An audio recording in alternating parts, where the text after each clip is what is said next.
Right, so we've got another way of summing up functions being equal here.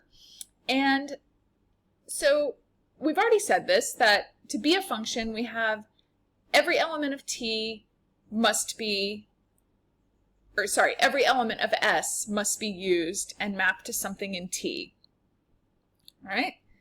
If two elements are equal to each other and both part of the set, then the outputs must be equal to each other. Yeah? This is another way of saying that for every input, there's only one output. Yeah? So if we have two inputs that are equal to each other, their outputs have to be equal to each other. All right, for two functions to be equal, well, first of all, they have to have the same domain. And then they have to use the same function. And for each element of the domain, they have to give the same output. Yeah, so that sort of makes sense. So let's look at that in terms of some examples.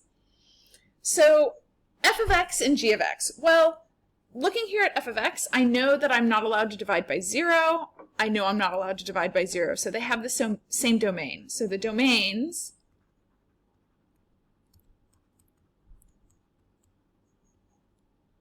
f and g are real values. We can use the backslash, not equal to 0. And normally we would put the 0 into brackets. Okay, so that's true. F of x can simplify into 1 over x, which is then equal to g of x. So the functions are equal to each other. And for every input, the output will be the same. Yeah, I'm not going to end up with anything different, which I might, because this would take any negative, square it, we would get a positive, so potentially I would have something different. But because I've got this x up here, even though these have simplified, they simplify in such a way that I will maintain the same negative values that g of x would give me. So f of x equal g of x for all x elements of our domain. Yeah. So f of x and g of x are equal.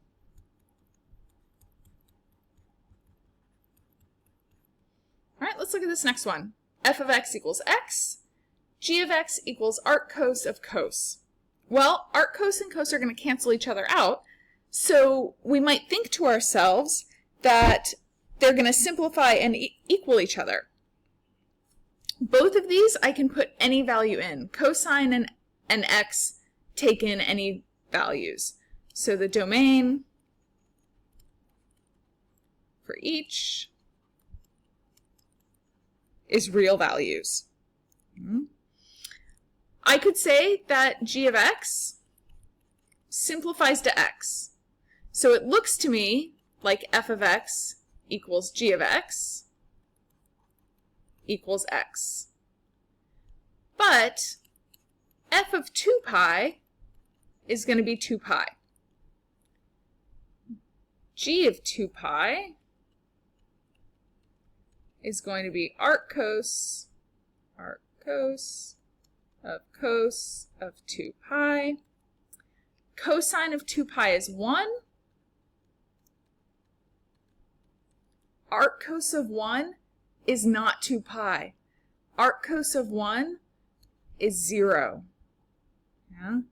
So if we think about the output of arc cos, then our outputs don't go past 2 pi. Yeah? So with this domain, f of x does not equal g of x. We could restrict the domain to make them equal to each other, but right now, they're not equal. So if we restricted our domain to be from 0 to pi, because that is the domain of arc cos, if we restricted that domain, then f of x would be equal to g of x. But on this domain, not equal.